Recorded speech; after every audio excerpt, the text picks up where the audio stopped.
नोएडा से आया हूँ, परसों निकला हूँ, आज कल पहुँचा हूँ और कल रात से ही लाइन में हूँ। बिहार जाना है, मधेपुरा जिला। यहाँ काम करते थे तो बस लॉकडाउन में फंस गए थे इसीलिए।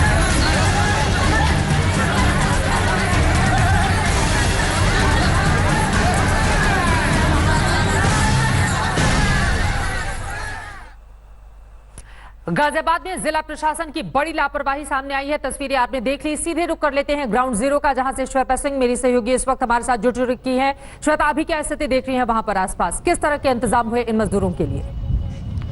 चित्रा, जो चीजें सही होती हैं उसके बाद मुझे लगता है कि हमें उन चीजों को फिर वैसे दिखाना चाहिए। आप देखिए मेरे चारों तरफ, हालांकि अभी धूल का गुबार उड़ाते हुए एक बस आपको जाते दिखी होगी, लेकिन एक एक करके बस में अब सबको निकाला जा रहा है। ये ऐसी चीज है जिसके लिए कोई तैयार नहीं था चित्रा, क्योंकि ये भी बताया गया हमें यहाँ पे डीएम की तरफ से कि दिल्ली से बसों को ले आया गया बॉर्डर तक और जानकारी नहीं थी।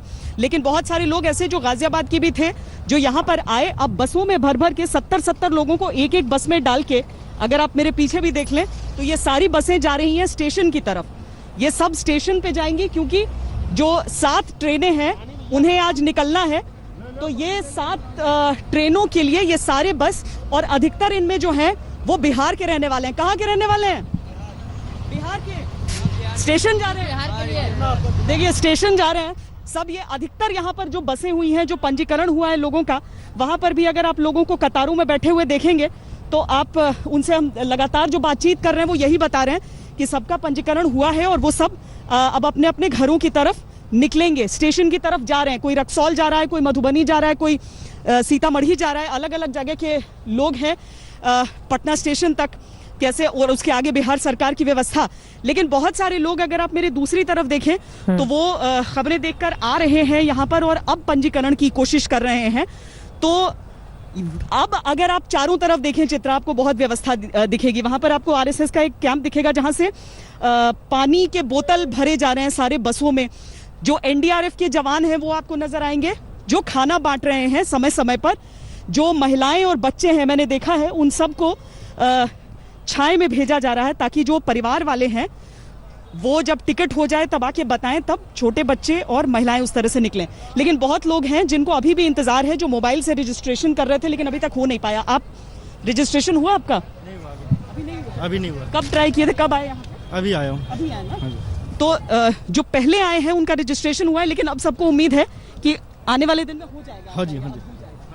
तो देखिए चित्रा, अगर व्यवस्था बनाई गई है, अगर अब आपको सब कुछ सुव्यवस्थित नजर आ रहा है, भीड़ खत्म होती दिख रही है, तो इतना समझना पड़ेगा कि इसे छोटे समय में प्रशासन ने अंजाम दिया है और सब गए हैं स्टेशन की तरफ, जहां से अपने अपने गंतव्य को निकलेंगे। और चेहरों पर मुस्कान है, जो एक राहत की मुस्कान हम जिसे कह सकते हैं। पुलिस की व्यवस्था भी भरपूर यहां पर करके, सिविल डिफेंस और साथ में एनडीआरएफ की टीमें और स्वयं सेवी कुछ संस्थाएं जो पानी खाने की व्यवस्था कर रही हैं। चित्रा, ये महत्वपूर्ण जानकारी श्वेता आप दे रही हैं। श्वेता, गाजियाबाद के घंटाघर रामलीला मैदान में ग्राउंड जीरो से रिपोर्टिंग कर रही हैं। अब फिलहाल वहां पर प्रशासन की ओर से इंतजाम किए गए हैं। फिलहाल मजदूरों की तादाद अभी भी वहां पर कितनी देखी जा रही है और खाना पीना, क्या ये व्यवस्थाएं, ये इंतजाम भी वहां पर किए गए हैं? और धीरे धीरे जो सुबह स्थिति थी कम से कम वो तादाद अब घटी है श्वेता?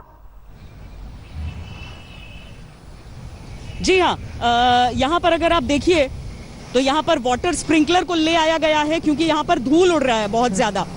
इसके साथ ही मैं थोड़ा सा अगर उस ओर अपना कैमरा घुमाऊं तो जहाँ पर वो टेम्पो ट्रैवलर दिख रहा है उसके पीछे खाना बनाने की व्यवस्था है।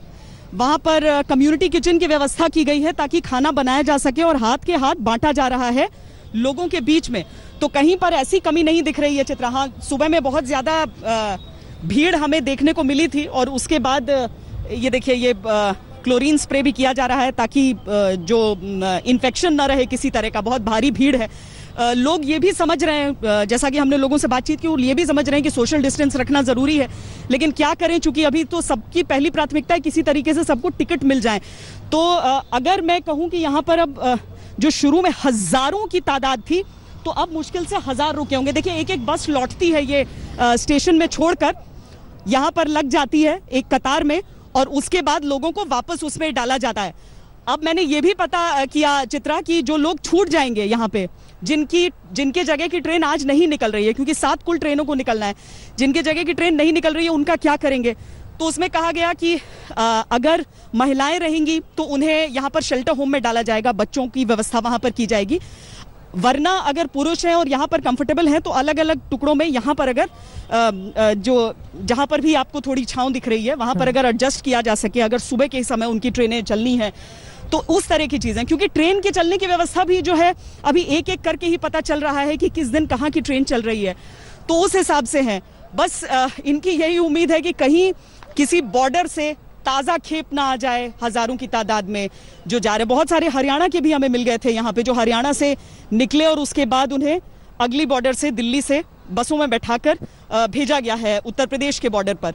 तो कोशिशें जारी हैं यहाँ पर। और अब जो जितने लोग थे उसका मैं कहूंगी 10% लोग इस समय दिख रहे हैं यहाँ। चलिए, बहुत शुक्रिया आपका इस पूरी जानकारी के लिए। आप खुद भी अपना बहुत ख्याल रखें, क्योंकि एक तो बहुत कड़ी धूप इस वक्त बाहर देखी जा रही है, ऊपर से धूल का उड़ता हुआ गुबार, हजारों की तादाद में मजदूरों का वहां पर जमावड़ा, जो अपने आप में प्रशासन के लिए सिरदर्द बना हुआ था। लेकिन अब धीरे धीरे ही सही, लेकिन वहां से मजदूरों को रेलवे स्टेशन पहुंचाए जाने का काम और कवायद लगातार जारी है। अलग अलग हिस्सों के मजदूरों का जमावड़ा वहां पर लगा हुआ था।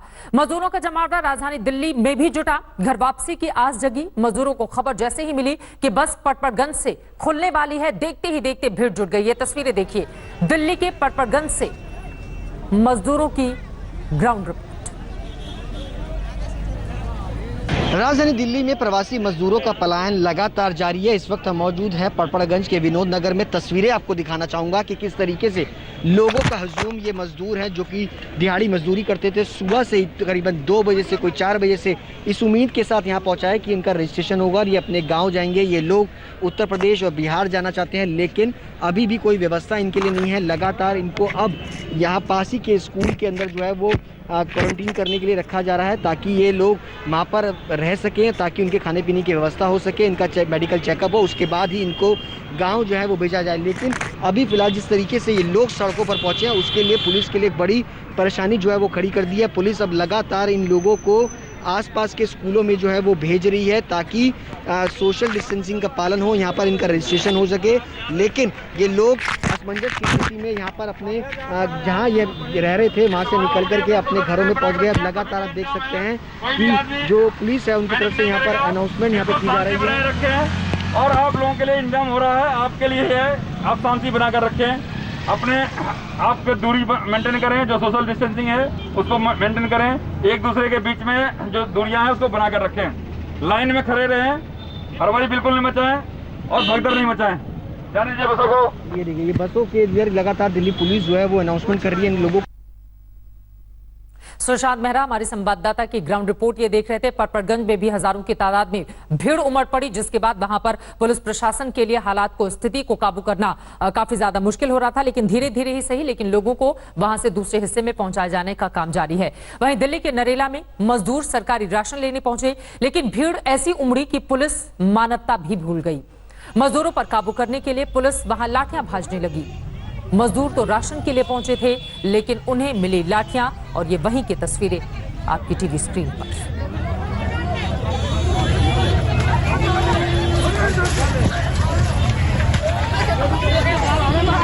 2 महीने बाद बंगाली मार्केट की बंगाली स्वीट्स की दुकान खुल गई है। देख सकते हैं कि पहला ग्राहक भी यहाँ पहुंचा है। यहाँ बात करते हैं, दुकान के मालिक भी यहाँ पे बैठे हुए हैं। करीब 2 महीने के बाद दुकान खुली है ये। हाँ जी। और आज अभी भी यहाँ पे बैठ के लोग खा नहीं सकते, सिर्फ ले जा सकते हैं या होम डिलीवरी होगी? तो जो आदेश हैं, कोई रेस्टोरेंट नहीं खुला हुआ, किसी तरह की कोई सर्विस नहीं है, सिर्फ यहाँ से ले जा सकते हैं या हमें ऑर्डर दें, हम होम डिलीवरी कराएंगे। तो देख सकते हैं कि करीब 2 महीने के बाद ये बंगाली स्वीट्स की दुकान खुली है। और खास बात यह है कि बंगाली मार्केट को कोरोना के मामले आने के बाद कुछ समय पहले सील भी किया गया था। कैमरामैन विनोद कुमार के साथ अशोक सिंघल, दिल्ली आज तक। राजधानी दिल्ली का पॉश इलाका बंगाली मार्केट, दुकानें खुल गई हैं मिठाइयों की, लेकिन फिलहाल होम डिलीवरी की ही इजाजत दी गई है। वहीं दूसरी तस्वीर दिल्ली की हमने आपको दिखाई, किस तरह से मजदूरों के ऊपर लाठियां बरसाई दिल्ली की पुलिस ने। कम से कम एक ऐसे वक्त में जब कोरोना काल चल रहा है, पुलिस वालों को अपनी संवेदनशीलता का परिचय देना चाहिए। उधर राजस्थान के शहरों में भी मिठाई और दूसरी दुकानें खुल चुकी हैं। दुकानें खुले 3 दिन हो गए, लेकिन कारोबार अब भी मंदा है। शरद कुमार हमारे संवाददाता की रिपोर्ट देखिए। राजस्थान सरकार ने होटल, रेस्टोरेंट और मिठाई की दुकानें खोलने की इजाजत दे दी है। हम यहाँ पर वैशाली नगर के एक मशहूर मिठाई की दुकान में है, जहाँ पर खचाखच भीड़ रहा करती थी। देखिए किस तरह से हालत है यहाँ। लोग काफ़ी कम हैं। मिठाइयों के जो रैक हैं वो ज़्यादातर खाली पड़े हुए हैं। हालांकि सोशल डिस्टेंसिंग का पूरा यहाँ पर रखा गया है ध्यान, सैनिटाइजर भी रखा गया है। अपन ने इंतजाम ऐसा किया है कि सब 2-2, 3-3 कस्टमर से ज़्यादा 5 एंट्री नहीं है। और नंबर 2 अपन ने हैंड वॉश भी रखा हुआ है, सैनिटाइज भी रखा हुआ है 2-2 जगह, और दूरी का डिस्टेंस रखा हुआ है। इक्के दुक्के ग्राहक आ रहे हैं जो मिठाइयों के शौकीन हैं, वो यहाँ पर मिठाई खरीदने आ रहे हैं। लेकिन लोगों में एक भरोसे का संकट है। लोगों को लगता है कि खाने पीने की चीज़ों में कोरोना ना हो, इस वजह से लोग नहीं निकल रहे हैं। हालांकि इनका कहना है कि जितना एहतियात बरतना चाहिए वो सारे हम यहाँ पर बरत रहे हैं। आपको बता दें कि राजस्थान के कुछ हिस्सों में पहले से कुछ दुकानों को खोलने की इजाजत दे दी गई थी, लेकिन धंधा वहां पर मंदा पड़ा हुआ है। आपने तस्वीरें देखी। वहीं लॉकडाउन 4 लागू होने के बाद जम्मू में क्या हालात हैं, इसके बारे में ज्यादा जानकारी दे रहे हैं हमारे संवाददाता सुनील जी भट्ट।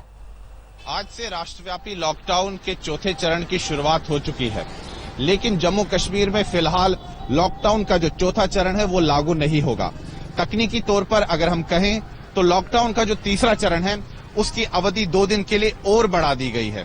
जम्मू कश्मीर सरकार ने कल देर रात एक बयान जारी किया, जिसके अनुसार उन्होंने कहा कि अब जो केंद्र से है नए दिशा निर्देश आए हैं लॉकडाउन 4 को इंप्लीमेंट करने के लिए, तो उसके लिए थोड़ा उन्हें समय चाहिए, क्योंकि जो विभाजित करने हैं जिले रेड, ग्रीन और ऑरेंज जोन में, अब उनकी नई परिभाषा होगी, तो उसके लिए थोड़ा समय चाहिए। स्थिति को जो है उसका पुनर्विचार करना है, स्थिति को रिव्यू करना है।